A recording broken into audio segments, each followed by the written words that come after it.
White girls, you gotta hate them! With their orange fake tans and bleached mustaches, they're always up to something that ruins it for the rest of us. Whether it's jumping on a trend so they can sleep with your older brother, or cheating on powerful leaders and starting endless war, white girls just can't help themselves when it comes to fucking shit up. So here is the top 10 times white girls ruined everything! Number 10, cultural appropriation. Back in the olden days, cultural appropriation was great. In the 50s, Elvis stole all the black people's music and sold it to little white girls. It caused conservative America so much anguish that they had to film Elvis from above the waist so no one could see his swinging dick.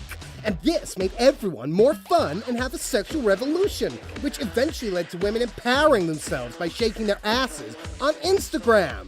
But cultural appropriation has gotten a bad name as of late, and you guessed it, because of those hunky-ass sisters. First, Iggy Azalea came along and did this.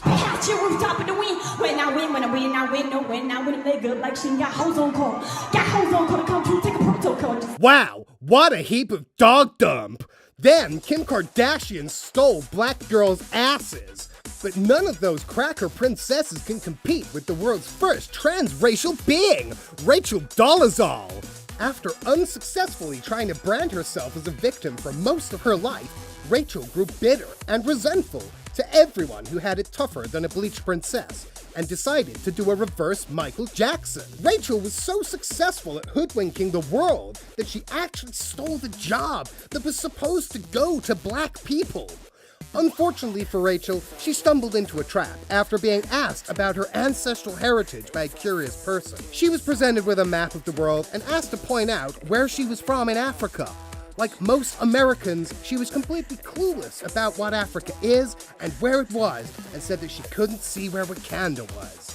That's not what gave away the goose. After being told Wakanda does not exist, she accused the curious person of being racist towards black people.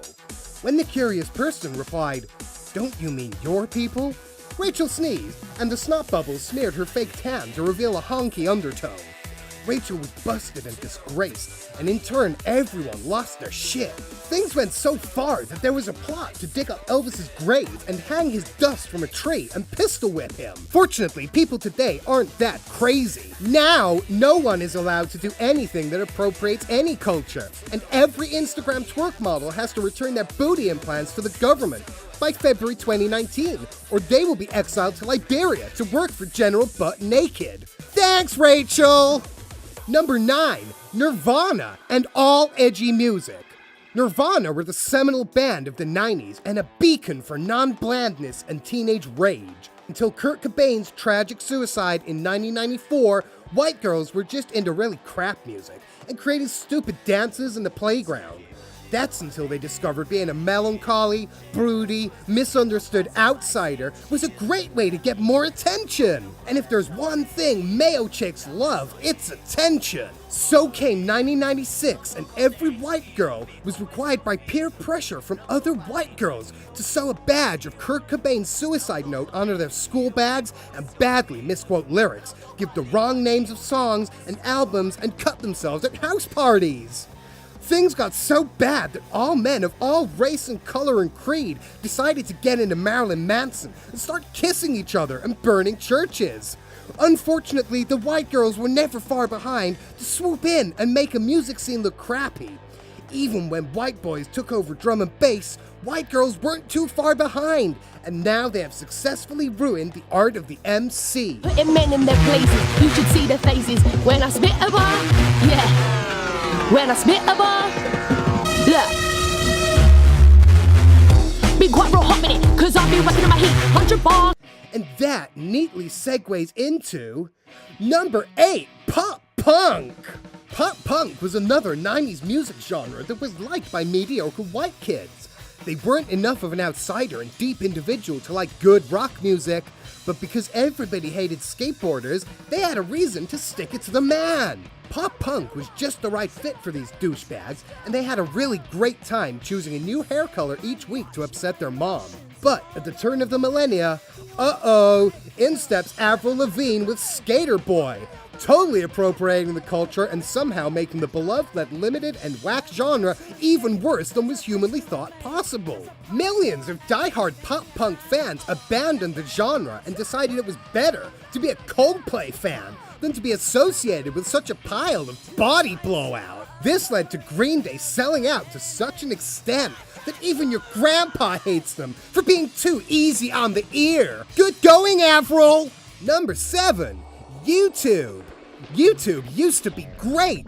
Am I right? Teenage girls talking in monotone about Primark purchase for hours and hours. Beheading videos. Babies biting siblings.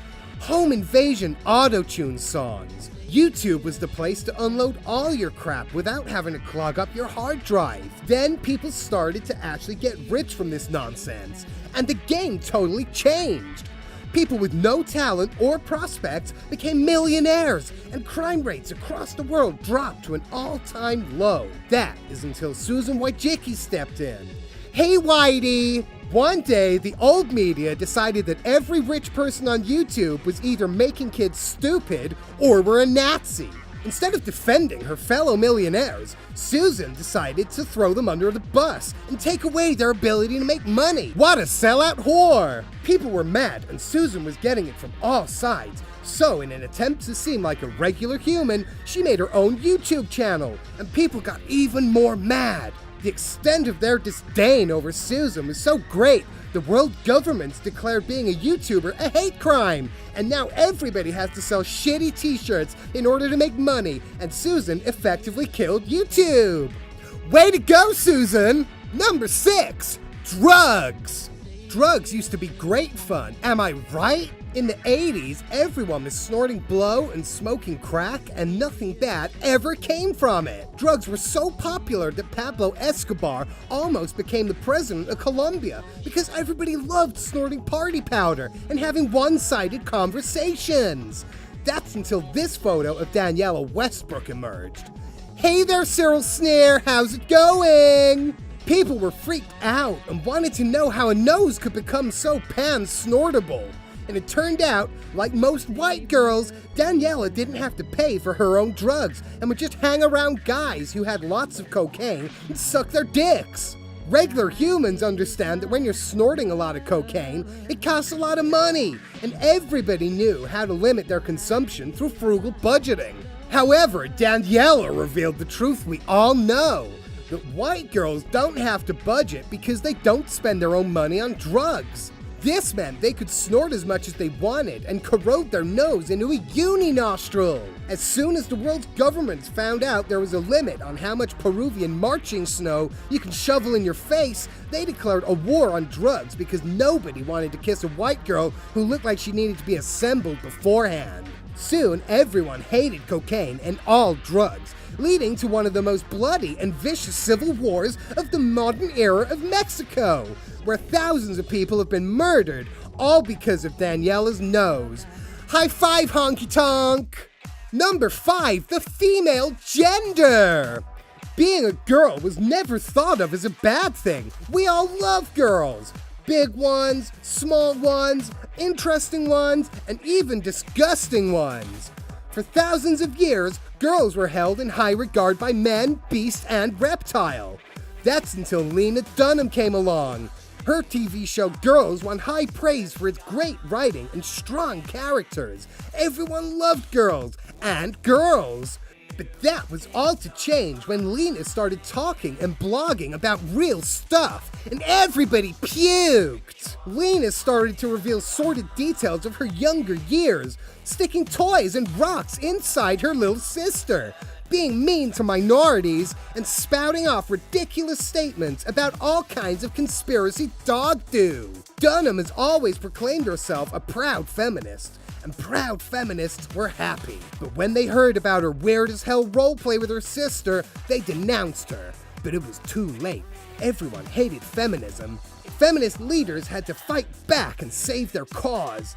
They realized that not all feminists are girls, so they launched a smear campaign against girls to divert the negative heat they were getting. And it worked, too. Within months, everyone on the internet was hating girls, Movie producers were being really bogus towards them, and all movies with girls in it were castigated by society. Things hit such a low point that everyone marches on Downing Street with pitchforks every time this woman opens her mouth. People hate girls so much that they think these two guys should be in power. Hey Lena, leave those kids alone! Number 4, comedy. Comedy is great. Laughing makes us piss our pants. And remember, we are not quite the perfect ray of sunshine we believe ourselves to be. But it only takes one cracker-ass princess to poop on a party. And that cracker is Amy Schumer. Despite looking like a chubby 12-year-old who's had a hard time, Amy Schumer is a fully grown adult that tells jokes. And good on her, right? Wrong.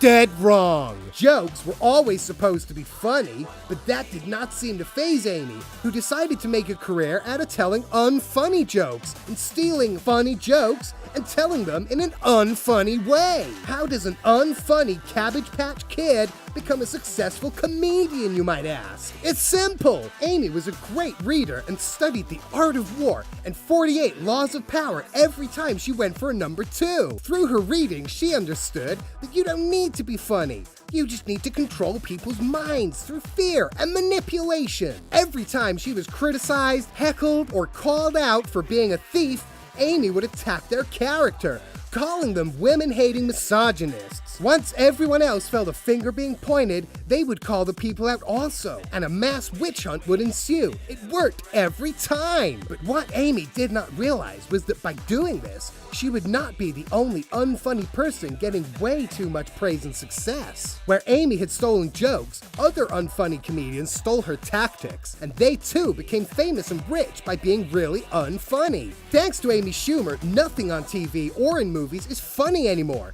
Everyone just pretends it is so that they don't get set on fire by a hate mob. You go, girl! And speaking of unfunny comedy, number 3, Ghostbusters! When the 2015 Ghostbusters remake was first announced, everyone rolled their eyes at Hollywood once again displaying its inability to create new things. When they said they were going to flip it by having an all-female Ghostbusters, people shrugged and said, at least that's something new, I guess. But what they didn't realize was that if they'd flipped it even more by having 3 black girls and 1 white girl, the power of 3 would counter the power of 1. That power being white girl's ability to ruin everything we love. Even Tiffany Haddish is funnier than this peacocked bozo. Not only that, Hollywood made an even bigger mistake by hiring a white girl writer and director. When the film trailer was released, the whole world cut themselves and cried in disbelief that Hollywood could get it so wrong. At first, they turned on Leslie Jones's OTT appearance in the trailer and blamed all women. However, those that actually went to see the movie to give it a chance realized that Jones was the best new thing in it, and were awakened to the stark reality that white girls had fucked up a beloved brand beyond repair. But unfortunately, those that were wise and didn't go to see it still blamed all women for ruining Ghostbusters. Luckily for all other shades of girls, Juan Whitey was about to reveal the truth about lily flower ladies to the whole world. Which brings us to number 2, nostalgia. Nostalgia used to be great. Everyone hated the present and loved sinking back in time to when they thought it was better. From the Cold War to the Gulag, from the Cosby Show to Star Wars, nostalgia filled all our hearts with delusional escapist joy. Yay! When George Lucas sold Star Wars to the evil empire of Disney, everyone jumped for joy, excited that there would be 400 new movies to endlessly quote and 20,000 characters to dress up as at their stupid parties. Things started to look shady when it was announced tyrant and white woman Kathleen Kennedy was to be in charge and do the narrative. Kathleen had a dastardly agenda to make sure no one woke up to the dark arts of honk chicks. She would show the main character as a white girl, and show the world that the real face of good is a girly beige face. However, Kathleen found a flaw in her plan, and that flaw was character flaws. Great characters make great story, but for a great character to be great, they gotta have flaws, which makes them seem human. Kathleen didn't like that. In a secret meeting with every great Hollywood director, she screamed at them to rewrite the rules of story, and each writer told her that you'd have to rewrite the teachings of Aristotle. Kathleen toyed with the idea of building a time machine and traveling back in time to ancient Greece and put the heat on the famous philosopher. When she realized that the time to build a time machine would push back the schedule for the release of The Force Awakens, Kathleen dropped the idea and turned to plan B. Make the character of Rey have no character. Kathleen's dastardly plan was put in motion and unleashed her final solution. In order for her plan to work, she would have to pander to the nostalgic cravings of man-baby Star Wars fans. She knew that if it didn't seem like something they were totally expecting, then her ambitions of making white girls seem capable would be undone. She also knew that if they didn't like the first one, the dum-dums would go and see the second one regardless so they could keep the fire of hope alive, or just whine about it online. Kathleen looked to two people for guidance and inspiration to come up with a foolproof plan. First, she turned to Spielberg knockoff J.J. Abrams to direct. Kathleen admired how Abrams had hoodwinked Star Trek fans into believing that his second Star Trek movie wasn't a ripoff of the original second Star Trek movie. She also knew that Abrams was well known for creating a TV series that had no direction towards a satisfying final conclusion, and that was just made up as they went along. For these reasons, Abrams was perfect. They'd just remake the first Star Wars movie and twist it and do away with all the backstory and mythos of the franchise. So if people hated it, they could just totally change everything in the second, third, fourth, and 600th movie. The second person she looked to is someone you may remember from number 4. Bucket-faced comedy killer Amy Schumer. Kathleen saw how Amy had used accusations of misogyny to scare people into laughing. Kathleen would do the same. Anyone who criticized Star Wars was to be labeled a bigot and given a trial by fire. The plan was perfect. The movie came out and all the man-babies lined up in their millions, crying and screaming that their childhood had returned. But after watching the movie a few times and then watching the sequel, The Last Jedi, another 40 times, the man-babies realized they'd been tricked. And the movies were pony dumb. Soon, the entire internet cried in multiple YouTube videos on a daily basis, screaming about how their entire childhood had been ruined. Everyone loved living in the past when it was good, but now somehow Kathleen had built the time machine she originally wanted and gone back and killed Star Wars. Soon, the whole world rejected the past and forgot that it was also full of bad ideas. They pulled down statues, burnt books, threw Bill Cosby in jail, and suddenly realized R. Kelly was a bit naughty. Soon they started to think that new ideas based on old bad ideas were good new ideas, and the whole world had been year zeroed. I see you there, Kathleen! Number 1. Female aspirations. When Hillary Clinton screwed over the geriatric idealist Bernie Sanders to become the presidential candidate for the Democrat Party, little girls across the world sang in hope. Finally, a lady would be president and female empowerment would be realized. It didn't matter that Clinton was a bloodthirsty, ruthless, warmongering, career politician who everyone hated. She didn't have a penis. Unfortunately, what she did have was a white vagina. Uh-oh, little girls, this one's gonna be a tearjerker. It all seemed to be set in stone when it turned out that she was running against this guy. Oh, how wrong can you be? Despite having every sentence she spoke triple-checked by focus groups to make sure she sounded like a regular good person, this TV star just said whatever came into his mouth. Unlike America, the rest of the world knew how dumb Americans were, and they would most likely vote the man in. However, the rest of the world didn't give America enough credit for knowing the undeniable truth. Hillary Clinton is a gargantuan demon troll and a white girl. Despite all her credentials and not saying anything of any real substance, the game was up for white girls. After Schumer, Dunham, Kennedy, and Wojcicki, people had had enough of white girls ruining things. So when this comb-over clown shouted, "Make America Great Again," people looked to Clinton and all they could hear was, "Make me ruin America like Kathleen Kennedy ruined nostalgia." On the fateful night of the general election, little girls put on their favorite tiaras and waited for the news they were expecting to hear.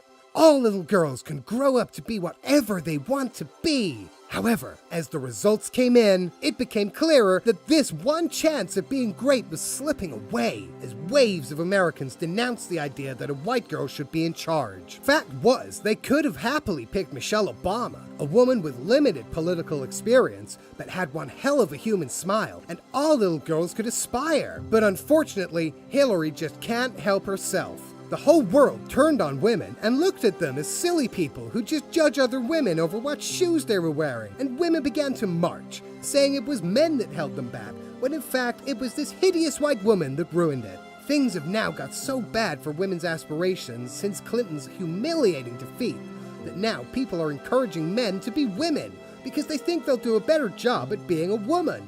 And many women in turn are becoming men because they think it will give them a better chance. They're all wrong, however. You just don't want to be a white girl. Maybe Rachel Dolezal had it right all along. Hey Hillary, being qualified for a job don't mean shit when you're this bogus. Hey, if you like this kind of race-baiting nonsense, then subscribe to our piece of shit YouTube channel where all we do is stir up division and hate with funny clickbait titles with content that has no substance. And slap a like on it too, and share it with a white girl and see how angry they get over biting satire. Bye for now!